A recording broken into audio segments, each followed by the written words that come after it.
우리 노래 가운데 고추라는 그런 유행가 노래가 있더라고요. 그 가사를 보니까 곡에 곡에 넘어가도 또 한 곡에 남았네. 넘어가도 넘어가도 끝이 없는 고갯길. 세상살이 인생살이 고추보다 맵다 매워. 뭐 고추보다 맵다 매워 뭐 이렇게 부르는 것 같아요. 그런 노래가 있어요. 한마디로 하면 인생살이 세상살이가 너무너무 맵다. 쉽지 않다, 어렵다 그런 의미를 담고 있습니다. 맵다는 말 우리 신이라는 한자를 쓰죠. 신라면이 매운 라면 아니에요. 이 신자에다가 한일자를 하나 더 하면 다행스러울 행자입니다. 그 행복할 때 그 행자를 쓰는 거예요. 짝대기 하나만 더 하면은 세상살이가 아주 맵고 매운 어려운 인생살이에서 행복한 인생살이가 된다. 뭐 이런 짝대기 하나 차이입니다. 줄 하나 차이예요. 제가 전에도 말씀을 드릴 때에 잠깐 뭐 이렇게 소개를 한 말이지만 점 하나 찍으면 달라지는 말들이 있잖아요. 정말 고칠 수 없는 그런 병을 고질병이라고 합니다. 근데 위에 점 하나 탁 찍으면 고질병이 아니라 고칠병이 되는 거예요. 그건 점 하나 차이입니다. 아무리 경제적으로 어렵고 힘들고 빚더미에 쌓여 있어도 거기 빚에다가 점 하나 탁 찍으면 쨍하고 해뜰날 빛이 되는 거예요. 빛이 되는 겁니다. 이게 멀리 있지 않습니다. 예. 우리 영어 단어에 possible 그게 이제 가능하다, 가능한 그런 뜻이잖아요. 반대말을 하면 앞에 impossible 그러면 불가능하다 이렇게 됩니다. 근데 그 impossible도 I에 점 하나 탁 찍고 M자 뒤에 탁 띄우면 I'm possible이 되는 거예요. 나는 가능하다. impossible이 그 조금만 점 하나 찍고 떼놓으면 나는 할 수 있다는 거예요. I'm possible. 희망이 어디에도 없다. 뭐 꿈이 없다. Hope is nowhere. 뭐 이런 표현을 쓴다면 nowhere, no, where 그 W를 뒤에 걸 앞에다 탁 붙이면 어떻게 돼요? Hope is now here. 지금 여기에 있는 거예요. 아무데도 없는 게 아니라 여기에 있는 거예요. 짝대기 하나 더 끊는 것, 점 하나 더 찍는 것, 마음 하나 좀 바꾸기, 앞뒤 바꾸기만 잘하면 의미가 완전히 달라지는 거예요. 괜찮아요? 이 놀라운 이야기입니다. 그죠? 아, 전에 그런 말씀 드린 적이 있습니다. 어떤 암 환자가 의사한테 시한부 사형 선고를 받았습니다. 당신이 이제 6개월밖에 못 삽니다. 살 날이 얼마 안 남았으니까 하고 싶은 거 실컷 하고 먹고 싶은 거 실컷 먹고 죽을 날 이제 기다리면 됩니다. 끝났어요. 얼마나 마음이 절망이 되겠습니까? 아유, 내가 이제 6개월밖에 안 남았구나. 날짜 하루하루 지나가면 사는 날이 자꾸 짧아지는 거예요. 근데 어느 날 그 병원에 오신 원목, 병원 목회를 하는 이제 병원 목사님이죠. 그 원목 목사님이 지나가면서 이분을 보고 샬롬 하나님의 평안을 빕니다. 그러고 인사를 했어요. 이 양반이 절망 중에 가만히 들으니까 샬롬은 무슨 샬롬으로 듣겠어요? 살롬이라고 들었지. 의사는 나는 죽을 놈이라 그러는데 저 목사님은 나보고 살롬이라 그러네? 마음에 그런 생각이 든 거예요. 나를 죽을 놈이 아니라 살 놈이라고 하니까 목사님이. 내가 살 수 있다. 이런 믿음을 가졌더니 정말 그 생명이 6개월이 지나도 연장이 되고 생명이 시한부로 끝나지 않고 다시 긴 생명을 얻게 되었다고 하는 그런 에피소드 이야기입니다. 그러니까 어떤 상황에도 우리가 절망하거나 포기하지 않고 희망과 소망의 끈을 붙든다고 하면 우리는 다시 기회를 잡을 수가 있고 다시 일어설 수 있다. 이런 메시지를 주는 그런 이야기입니다. AD 64년 예수님 돌아가시고 한 30년 정도 지난 후에 어느 날 로마 중심가에 어마어마한 화재가 발생했습니다. 로마 시 전체가 그냥 아주 화재의 피해를 입을 정도로 엄청난 그 대화재가 일어났어요. 이것은 역사적으로 그 유명한 폭군 네로가 일부러 저지른 화재입니다. 그래 놓고 로마가 불타는 그 시가지를 바라보면서 이 사람은 제정신이 아니에요. 거의 광적으로 미친 사람입니다. 미친 인간이에요. 그러니까 그 로마시 전체가 막 불에 타는 걸 보면서 아주 자신은 즐겁다고, 제정신 아니니까 술을 마시고 노래를 부르고 춤을 추고 그러면서 그 로마시가 불타는 걸 즐기는 거예요. 그러니까 이제 로마 군중들이 화가 난 겁니다. 막 이제 항의를 하게 됩니다. 그러니까 네로는 로마시가 불난 것, 그 내가 한 게 아니라 저 교회 다니는 예수쟁이들이 불을 저지른 거다. 교회에다가 핑계를 떠넘겼습니다. 교회 때문이다. 저 예수쟁이들, 예수 믿는 저 사람들이 불질러 가지고 그랬다. 그리고 교회를 희생양으로 삼았습니다. 무슨 일이 있으면 뭐 교회 때문에 그렇다, 교회 문 닫아라 막 이러는 거 똑같은 짓을 한 거죠. 그래서 그것 때문에 네로가 교회가 이 짓을 저질렀고 교인들이 이 짓을 저질렀으니 많은 그리스도인들을 막 잡아들였습니다. 그 로마 대화재의 범인들로 지목을 하고 막 잡아들여서 죽이는 거예요. 네가 저질렀지, 네가 불질렀지. 그리고 뭐 참수를 당하고, 여러분 잘 아시잖아요. 로마 시대의 이 원형 경기장, 지금도 뭐 한 10,000명, 20,000명 들어갈 수 있는 어마어마한 그런 규모의 그 흔적들이 남아 있는 곳이 곳곳에 있습니다. 원형 경기장에 집어넣어 버리고 거기에 맹수들을 풀어놔 가지고 맹수들이 밥으로 다 죽인 거예요. 불은 자기가 저질러 놓고 여론과 민심이 들끓으니까 교회에다 핑계를 대고 교인들을 죽이고 갈갈이 짐승의 밥이 되게 하는 그런 어마어마한 참상을 저질렀습니다. 그러니까 어떻게 로마의 교인들이 살 수가 있습니까? 그 어마어마한 박해 때문에 수많은 사람들이 순교를 당하고, 또 그러니까 남아있는 사람들은 우리가 이대로 죽을 수는 없다. 그리고 로마를 떠난 거예요. 로마를 떠나서 소아시아로 피난을 가게 됩니다. 그리고 거기서도 잡혀 죽지 않기 위해서 그들은 바위 동굴을 파가지고, 그 바위가 이제 그 흙으로 이렇게 되어져 있는, 우리가 화강암 이런 개념하고는 좀 다른 그런 바위예요. 단단한 바위이긴 하지만 이제 끌어낼 수 있는, 그 속에 동굴을 파고 그 속으로 들어가서 거기에 은거하는 겁니다.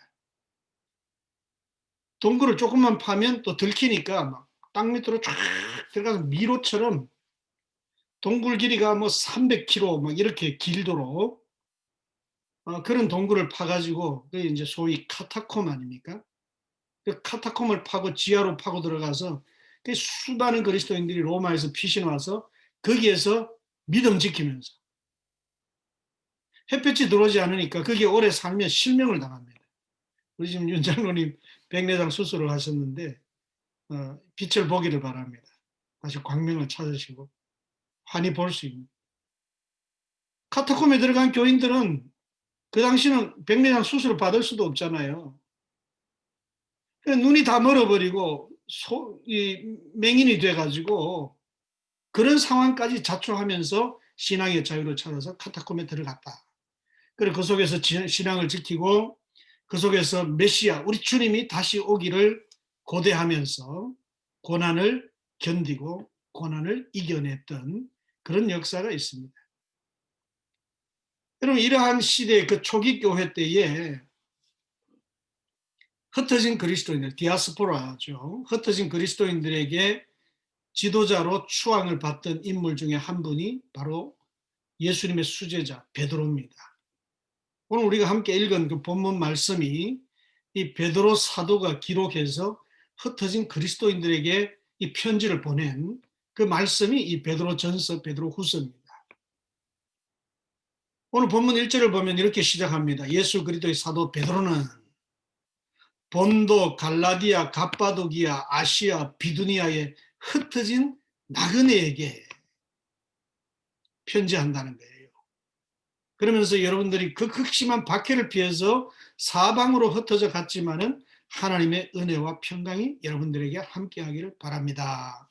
그러면서 베드로전서의 말씀을 시작하고 있는 것입니다. 여러분 여기 1절에 열거한 도시들 가운데 갑바도기아가 있죠. 지금의 터키에 있습니다. 그 갑바도기아에 거기는 지금도 가보면 그 당시 성도들이 피하여 숨어있던 수많은 동굴들이 수백 킬로 길이의 그 지하 동굴들이 그대로 유적으로 남아 있습니다. 도시 전체가 거대한 바위 굴로 되어 있는데 당시 이 그리스도인들이 네로의 추적을 피해서 그곳에 숨어들어 신앙생활하고 공동생활을 했던 그 흔적인 것입니다. 이제 3절을 보게 되면 우리 주 예수 그리스도의 아버지 하나님을 찬송하리로다. 그의 많으신 긍휼대로 예수 그리스도를 죽은 자 가운데서 부활하게 하심으로 말미암아 우리를 거듭나게 하사 산 소망이 있게 하셨다. 그렇게 말씀하고 있어요. 여기서 베드로는 모든 것을 로마에서 사방으로 흩어질 때, 소아시아로 흩어져 피난을 갈 때 그들이 무엇을 가지고 갈 수 있겠습니까? 요즘처럼 뭐 차가 있어요, 뭐가 있어요. 걸어서 그 길을 가야 되는데 무슨 짐을 들고 갈 수가 있겠습니까? 보따리 하나 울러매고 가장 필요한 생필품 조금만 울러매고 지금 도망가는 거예요. 전쟁에 피난을 가보신 분들은 그것을 알 수 있을 겁니다. 모든 걸 다 포기했습니다. 땅도 집도 재산도 뭐 다 집안의 식기 도구들 다 아무것도 필요 없어요. 오직 목숨과 신앙을 유지하기 위해서 그들은 모든 것을 포기하고 흩어졌습니다. 이 절망이지요. 아무것도 남아있는 게 없습니다. 오직 몸뚱아리 하나, 생명 하나, 예수 믿는 믿음 하나. 근데 베드로는 그들을 향해서 여러분들이요, 아직도 여러분은 소망을 가지고 살아야 할 분명한 이유가 있습니다. 모든 것 다 내던져버리고 모든 것 다 포기하고 그 자리에 이제 좀 자리를 잡고 살던 그 터전까지 다 내버리고 낯설고 물선 새로운 곳으로 지금 가서 아연실색할 수밖에 없는 그런 상황에 있는 그 흩어진 그리스도인들에게 여러분 소망을 잃지 마십시오. 소망을 가지고 살아야 할 분명한 이유가 있습니다. 그렇게 권면하고 있다는 것입니다. 여러분 그 베드로가 오늘 이 말씀을 통해서 당시 흩어진 그리스도인들에게 권면했던 것처럼 오늘 이 시대를 살아가는 우리에게도 뭐 코로나가 어떻고 이것 때문에 경제가 어떻고 우리의 삶이 뭐 어떻고 다 힘들고 어려운 건 압니다. 함께 겪고 있는 시대의 아픔입니다. 모일 수도 없고 교회 올 수도 없고 뭐가 없고 뭐가 없고 모르시는 주님이 아닙니다. 그런데 그 주님은 오늘 베드로를 통해서 똑같은 권면을 우리에게 하고 계십니다. 우리 역시 삶의 터전이 흔들리든 모든 소유를 다 포기하고 정말 절망적인 그런 상황에 놓여진다고 할지라도 소망을 품고 살아야 할 이유가 있다. 이것을 분명히 말씀하고 있는 거예요. 그 이유가 무엇입니까? 오늘 말씀을 통해 몇 가지 우리가 함께 나눌 때에 하나님 은혜가 우리 가운데 함께 하기를 간절히 소망합니다. 그 산 소망을 가져야 되는 이유는 첫째, 우리 그리스도인들은 예수님의 새로운 생명을 얻은 사람이기 때문에 소망을 포기할 수가 없어요. 3절 하반절을 다시 보면 예수 그리스도를 죽은 자 가운데서 부활하게 하심으로 말미암아 우리를 거듭나게 하사 산 소망이 있게 하셨다 그랬어요. 우리가 일주일 가운데 유난히 오늘 썬데이를 로즈데이 주님의 날로 월화수목금토일 7날 가운데 일요일 썬데이를 유독 우리는 주일로 주님의 날로 지켜서 이 날에 우리가 함께 모이고 오늘처럼 함께 모이지 못할 때는 비대면으로 인터넷으로 또 함께 이렇게 공간에 예배실에 함께 모여서 하나님을 예배하는 이유가 무엇입니까?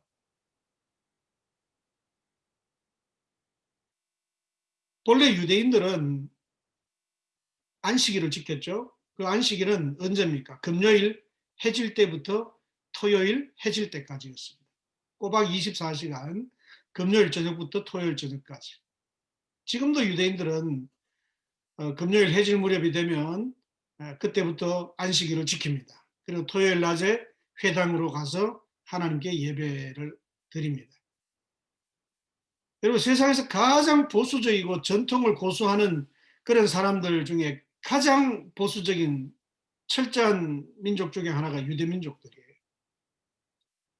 근데 오늘 우리 그리스도인들은 그들의 전통을 깨뜨려버리고 금요일 저녁부터 토요일 저녁이 아니라 안식 후 첫날, 주일, 썬데이, 일요일, 이 날을 주님의 날로 고백하고 붙들고 여기 우리가 함께 모여서 하나님을 예배하는 이유는 단 하나밖에 없습니다. 왜? 이 날이 주님이 부활하신 날이기 때문에. 우리는 부활하신 주님을 믿기 때문에. 그 부활하신 주님이 우리에게 부활의 생명을 주셨기 때문에. 그 믿음으로 오늘 이 썬데이는 주님의 날이다. 그 믿음의 고백과 확신한 주를 붙들고 이 주일 예배를 하나님 앞에 우리는 드리게 되는 거예요. 예수님의 그 사역에 부활 사건 이전에 십자가 사건이 있었죠. 그리고 십자가 사건을 보면 사실은 예수님 제자들이 십자가 사건에서 은혜를 못 받았습니다. 그 전에 3년 반을 예수님 따라다니면서 많은 부푼 기대와 희망과 꿈을 가지고 예수님을 따라갔습니다. 이 나라가 완전히 뒤집어져서 새롭게 되어지면 우리는 주님을 모시고 이 나라를 잘 만들어 갈 것이다. 그때 한 자리씩 하고 우리는 뭐 당당하게 이 나라의 주인이 되어서 정말 멋진 인생을 살게 될 것이다. 그런데 어느 날 갑자기 예수님이 무기력하게 체포를 당하시고 십자가에 달려 죽음을 맞이하게 됩니다. 그때 그 십자가 사건을 통해서 제자들은 어떻게 돼요? 풍비박산이 됩니다. 로마 대화재 때문에 흩어진 그리스도인들 못지않게 제자들은 예수님의 십자가 사건 앞에서 다 흩어져 버렸습니다. 주님의 제자 공동체는 완전히 다 부서져 버렸어요. 남아있는 사람이 없습니다. 베드로 따라가다가 예수님 저주까지 하고 도망갔습니다. 사도 요한 예수님 끝까지 따른다고 했지만 얼마나 소심하게 예수님 제자인 것을 당당하게 드러내지 못하고 왜? 목숨이 위태로우니까 아주 소심하게 그래서 숨어서 그냥 예수님을 어떻게 되나 하고 조마조마한 심정으로 그저 여차하며 튀겨버릴 생각으로 예수님의 십자가 사건 앞에서는 제자 공동체가 소용이 없었어요. 3년 반 훈련받고 말씀 받고 예수님의 가르침과 훈련을 받았던 그 제자들이 다 흩어져서 체념하고 포기하고 절망하고 자기 고향 땅으로 다 가버렸습니다. 예수님이 가르쳐 주신 말씀들 다 잊어버리고 예수님 함께 했던 그 시간들의 추억도 다 지워버리고 이제 나 먹고 사는 문제 옛날 내 하던 일이나 하러 가자. 물고기 잡으러 가고 갈릴리 바닷가로 가고 다 돌아가 버렸습니다. 뿔뿔이 흩어져 버렸습니다. 그들에게 더 이상 아무것도 기대할 것이 없습니다. 포기했으니까. 이제 다 공동체 깨져 버렸으니까. 그런데 그 제자들이 다시 예루살렘에 모이기 시작했죠. 예루살렘에 모이기 시작했어요.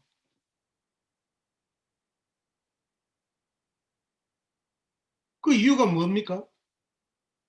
부활하신 주님을 만났기 때문이에요. 부활하신 주님이 갈릴리 바다로 임재하여 오셔서 그 체념하고 포기하고 고향으로 돌아가서 옛날 일 하려고 하는 그 제자들을 만나 주셨습니다. 그러니까 다시 예루살렘으로 모이게 된 거예요. 내 양을 먹이라, 내 양을 먹이라. 누가복음 24장에도 보면 두 제자가 예수님 십자가 사건 앞에서 다 포기하고 엠마오로 내려가다가 슬픈 기색 가운데 내려가다가 발걸음을 돌이켜서 예루살렘으로 돌아가는 사건이 나오죠. 왜요? 예수님을 만났어요. 부활하신 예수님을 만났어요. 말씀을 풀어주니까 마음이 뜨거워지고 우리와 함께 대화하고 식사하시는 그분이 부활의 주님인 것을 깨닫게 되니까 완전히 생각을 바꾸고 예루살렘으로 돌아간 거 아닙니까? 그리고 예루살렘에 가서 뭘 했습니까? 그들은 다락방에 모였습니다. 오늘 우리는 코로나 때문에 집콕하고 방콕했는데 그 사람들은 다락방에 모여서 예루살렘에 모여서 집콕 방콕을 했습니다. 왜요? 예수님이 약속하신 성령 받으려고. 부활하신 주님 만나고 그 주님께서 당부하신 대로 성령 받기 위해서 성령 받고 복음을 전가하는 주님의 제자로 다시 거룩한 사명을 감당하기 위해서 그들은 방콕했어요. 집에 콕 들어 다락방에 콕 들어박혀서 그들은 뜨겁게 합심기도 하는 것으로 문짝 밖에도 나가지 않았습니다. 열흘 동안. 그리고 마침내 성령 강림을 체험하고 성령 충만을 체험하고 그들은 뛰쳐나가기 시작했습니다. 거기서 교회가 시작된 거 아닙니까? 그 변화의 이유는 부활하신 주님 만난 거예요. 부활하신 주님 만나고 그분이 분부하신 대로 예루살렘으로 돌아가 그 길을 떠나지 아니하고 성령을 받기까지 거기 거하면서 하나님 앞에 구하라. 그래서 성령이 너에게 임하시면 땅끝까지 이르러 복음을 증거하는 증인이 될 것이다. 그 말씀 부활의 주님 만나서 그 말씀 받고 예루살렘으로 다시 모여들고 120 성도들이 정말 사력을 다해서 기도하는 가운데 성령 충만을 체험하고 이후에 그들은 복음을 위해서 생명 다하기까지 헌신하고 또는 순교하고 그렇게 사역을 감당했던 것을 우리가 볼 수 있는 것입니다. 여러분 3절 말씀 다시 보세요. 그 많은 긍휼대로 예수 그리스도를 죽은 자 가운데서 부활하게 하심으로 말미암아 우리를 거듭나게 하시고 우리에게 산 소망을 주셨다. 그렇게 산 소망을 주셨는데 부활하신 예수님 안에서 우리를 거듭나게 하시고 산 소망 주셨는데 그 산 소망 잃어버려서 되겠습니까? 안 되죠. 그 거듭나게 하셨다라고 하는 것을 다르게 표현하면 나의 부활 사건을 경험하게 하셨다 그 말이에요. 예수님의 부활 사건을 통해서 나의 부활 사건을 경험하게 하셨다. 다시 사신 주님이 나를 주님의 생명으로 다시 태어나게 하셨다. 그 말씀 아닙니까? 부활하신 주님 안에서 내가 부활을 경험하게 된 겁니다. 그것이 우리의 신앙의 근거입니다. 우리의 산소망의 근거가 거기에 있습니다. Living hope. Living hope 죽은 소망이 아니에요. 죽은 소망은 상황과 사건과 뭐 조건에 따라서 사라졌다가 또 기분 좋으면 또 살아났다가 그건 진짜 소망이 아니죠. Living hope가 아닙니다. 주님이 우리에게 주신 산 소망은 어떤 경우, 어떤 조건, 어떤 상황에서도 그 소망이 죽지 않는 거죠. 살아있는 소망이죠. 그 부활 사건을 경험함으로 해서 나아가 집콕, 방콕, 다락방콕을 통해서 부르짖고 간구하고 성령 충만 받음으로 그들은 새로운 가치관이 형성된 겁니다. 새로운 인생관이 만들어진 거예요. 세계를 바라보는 관점이 완전히 달라진 것입니다. 그래서 그 믿음으로 산소망을 잃지 않고 믿음의 삶을 살아갔던 것이죠. 여러분 우리에게도 이 거룩한 거듭남의 체험 또 우리 개인의 어떤 부활의 사건 하나님이 허락해 주셨습니다. 산소망을 주셨습니다. 그 소망 잃지 않기를 바랍니다. 그 소망 위에 굳건하게 서시기를 바랍니다. 그 소망 안에서 우리의 삶은 하나님 은혜 안에 더 굳건하게 서게 될 것이고 우리의 심령은 하늘의 위로와 평안과 기쁨을 누리게 될 것입니다. 우리가 부활하신 주님을 모시고 그 주님과 함께 산다면 우리를 둘러싸고 있는 삶의 이 모든 상황들이 아무리 절망적이거나 어둡거나 그래도 체념하기에는 아직 이런 거예요. 왜? 소망이 있는데 주님 주신 산소망이 있는데 왜 포기합니까? 주님 나를 살려주시고 나와 함께 하시는데 왜 체념할 것입니까? 오늘 말씀은 분명히 예수님의 부활의 사건으로 우리도 거듭나게 하시고 산소망을 주셨다 그랬습니다. 산소망. 우리의 그 소망이 주님께 있음을, 부활하신 주님께 있음을 믿으시고 주님 안에서 산소망을 굳건하게 붙드시기를 바랍니다. 두 번째, 우리에게는 영원한 천국의 기업이 준비되어 있기 때문에 산소망을 품고 살아야 하는 것입니다. 오늘 4절에 보면 썩지 않고 더럽지 않고 쇠하지 아니하는 유업을 있게 하시나니 곧 너희를 위하여 하늘에 간직하신 것이라 그랬습니다. 그럼 코로나 영향 이제 뭐 딱 1년 되어 가는데요. 처음 발발한 지가 우한에서 이제 시작한 지가 뭐 벌써 전 세계적으로 7,600만 명, 미국도 지금 거의 1,700, 1,800만 명. 참 어마어마한 지금 지배를 당하고 있습니다. 공포, 염려, 불안입니다. 거기에 따라서 지금 경제를 제대로 할 수가 없으니까 말이 아니죠. 수많은 기업들이 어려움을 당합니다. 그래도 탄탄한 기업들은 어떻게 버티고 있는데 영세한 기업들은 다 지금 무너지고 있어요. 쓰러지고 있어요.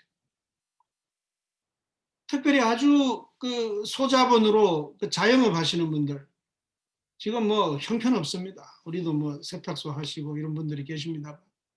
너무 어렵죠. 닫아버리는 게 더 나을 정도라는 생각이 들 정도로 뭐 지금 그런 상황 아닙니까? 기업이 다 지금 형편이 어렵습니다. 마음이 아프고 안타까운 그런 현실입니다. 그런데 이 기업이라고 하는 말이요. 우리는 오늘 이 자본주의 시대에 기업이라는 말이 만들어진 것으로 생각하는데 아닙니다. 놀랍게도 1세기 그리스도인들에게도 이 기업이라고 하는 말이 매우 익숙한 단어입니다. 하늘의 기업을 있게 하셨다. 이 표현을 하잖아요. 앞서 제가 네로의 그 로마 대화제 설명을 드렸지만 그런 상황에서 그들은 자신의 기업이 다 무너지는 경험을 했던 사람들입니다. 자신의 기업을 다 포기했던 사람들입니다. 심지어 예수 믿는 믿음 때문에 강제로 권력에 의해서 기업을 다 빼앗기는 경험도 했습니다. 기업뿐 아니라 자기 목숨까지도 빼앗기는 순교당한 성도들이 참 많았죠. 그런데요, 그분들이 자기의 기업이 무너지고 예수 믿는 믿음 때문에 기업을 강제로 뺏겨야 되는 그런 너무 억울한 그런 상황 속에서 어떻게 한 줄 아십니까? 그분들이. 여러분 히브리서 10장 34절을 보면 너희가 갇힌 자를 동정하고 너희 소유를 빼앗기는 것도 기쁘게 당한 것은 정말 대단합니다. 놀랍습니다. 소유를 빼앗긴다. 그 기업을 빼앗기는 거 아닙니까? 기업이 다 무너지고 강제로 빼앗기고 박탈당 다가와가지고 목에 들이대고 내놔 해가지고 다 빼앗기는 그런 상황이 되었는데 이분들은 기쁘게 당했다. 이해할 수 없는 반응 아닙니까? 왜 이렇게 했느냐? 그 이어지는 말씀 보면 더 낫고 영구한 소유가 있는 줄 알기 때문이다. 여기 소유가 기업이죠. 이 땅에서의 그 기업을 무너져 내리고 기업을 빼앗기는 그런 상황에도 기쁨을 잃지 않았던 이유는 더 좋은 기업이, 더 영원한 기업이, 영원히 빼앗기지 않을 수 있는 기업이 나에게 주어져 있다는 것을 알았기 때문에 그것을 기쁘게 당하고 기쁨을 잃어버리지 않았다는 거죠. 끝까지 소망을 포기하지 않았던 이유는 더 좋은 기업, 더 영원한 기업을 소유했기 때문이다. 그런 말입니다. 이것이 바로 이 땅에서 만나는 고난, 시련, 역경, 어려움, 때로는 지상의 힘 가진 자들로부터 횡포를 당하거나 또 혹은 권력의 불합리함 속에서 빼앗기거나 이런 억울함까지도 이겨낼 수 있었던 힘이고 신앙의 근거였습니다. 더 나은 기업, 더 영원한 기업, 그것이 나에게 주어졌다. 하나님 그것을 나를 위해서 예비해 놓으셨다. 그 믿음이 바로 그 파워였던 겁니다. 영적인 힘이었던 겁니다. 오늘 본문에서 베드로도 같은 말씀을 하는 거예요. 결코 썩지 않고 더럽혀지지 않고 쇠하지 않는 하늘나라의 영원한 기업을 받은 사람들이다. 어떤 상황에도 우리가 산소망을 잃지 않아야 되는 분명한 이유는 하나님께서 하늘 기업을, 영원한 기업을 이 땅의 것보다 훨씬 더 크고 놀라운 하나님의 기업을 나에게 이미 예비하시고 주셨기 때문에 우리는 어떤 상황에도 소망을 잃지 않아야 된다. 심지어 총칼을 들이대고 죽음을 위협하는 상황이 올 수 있다고 하더라도 거기서도 우리는 심령의 평안을 잃지 않고 마음의 기쁨을 잃지 않고 하나님 주신 그 기업의 곳에 내가 더 빨리 갈 수 있구나. 그렇게 생각하면 오히려 기쁨으로 당합니다. 어떤 어려움, 어떤 시련에도 넉넉하게 이겨낼 수 있는 믿음의 파워가 거기에 있다는 것을 기억하시고 그 산소망을 잃지 않기를 간절히 바랍니다. 세 번째로 하나님께서 우리를 보호해 주실 것이기 때문에 우리 산소망을 품고 살아야 되는 겁니다. 하나님 우리를 보호해 주세요. 오늘 5절을 보시면 너희는 말세에 나타내기로 예비하신 구원을 얻기 위하여 믿음으로 말미암아 하나님의 능력으로 보호하심을 받았느니라 그랬어요. 하나님의 능력으로 보호하심을 받는 사람들이라. 언제까지? 내게 임하신 하나님의 은혜, 그 은혜로 임하신 하나님의 구원의 역사가 완전히 성취될 때까지 하나님은 우리를 끝까지 보호하신다. 그 말씀입니다. 이것을 신학적으로 성도의 견인이라고 말합니다. 끝까지 하나님은 포기하지 않으시고 나를 지키시고 보호하셔서 나를 향하신 하나님의 구원 역사를 완성해 가신다. 그런 말이에요. 이걸 이제 영원한 안전장치죠. 영어로 표현하면 eternal security입니다. 우리 security 그러는데 이 하나님의 약속이 하나님의 우리를 향하신 견인하심이 security예요. 원 포인트 security가 아니고 이건 eternal한 영원한 security가 된다. 그러니까 우리가 산소망을 가질 수 있는 분명한 이유가 여기에 있다는 것입니다. 지금 우리에게 어떤 일이 있든지 간에 혹은 우리가 어떤 일을 만났든지 간에 하나님은 나를 내버려 두지 않으신다. 나를 향하신 하나님의 구원이 완성되는 그날까지 흔들리지 않도록 포기하지 않으시고 나를 붙들어 주시고 보호해 주시고 인도해 주실 것이라는 것을 확실히 믿으시고 이 산소망 안에 거할 수 있기를 간절히 바랍니다. 이 하나님의 보호하심은 우리의 구원이 실패하지 않도록 책임져 주신다. 이터널 시큐리티가 되어 주신다. 그런 말이죠. 누구도 이 영생을 빼앗을 수 없다. 그런 말입니다. 예수님이 그렇게 말씀하셨어요. 요한복음 10장 28절 29절에 보면 내가 너에게 영생을 주는데 영원히 멸망치 않을 것이다. 또 너희를 내 손에서 빼앗을 자가 없을 것이다. 그들을 주신 내 아버지는 만물보다 크심에 아무도 아버지 손에서 빼앗아 갈 수가 없다고 주님 말씀하셨어요. 그러니까 하나님의 구원 계획 또 구원을 진행해 가시는 하나님의 그 역사에는 결코 실패함이 없다는 것입니다.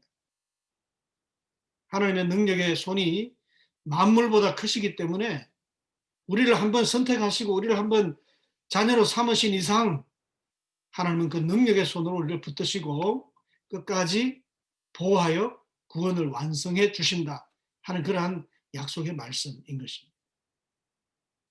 뿐만 아니라 우리 삶의 노정에서 순간순간 만나게 되는 그런 어려운 순간들이 있잖아요.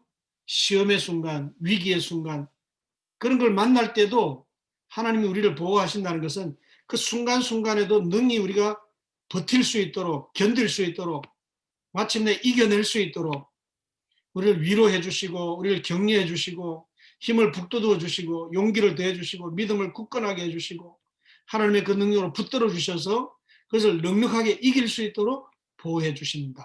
그런 의미를 가지고 있습니다. 하나님은 어떤 위기나 시험 앞에서도 삶의 순간순간에서도 홀로 버려두지 않으시고 우리를 지키시고 보호해 주시는 하나님이신 것을 믿으시기를 바랍니다. 예레미야 29장 11절 말씀을 한번 봉독하고 말씀을 마치려고 합니다. 이는 여호와의 말씀이니라. 너희를 향한 나의 생각을 내가 아나니 평안이요 재앙이 아니니라. 너희에게 미래와 희망을 주는 것이니라. 지금 이 코로나 재앙 중에서도 우리가 마음대로 만날 수도 없고 마음껏 하나님 앞에 함께 모여서 예배할 수 없는, 또 경제적으로 말이 아닌 이런 상황 속에서도 우리에게 산 소망을 더해 주시고 희망 가운데 우리를 지켜주시는 하나님의 약속을 견고하게 붙드시고요. 끝까지 잘 견뎌내시고 마침내 승리하시는 저와 여러분 될 수 있기를 주님의 이름으로 간절히 축원합니다. 함께 기도하겠습니다.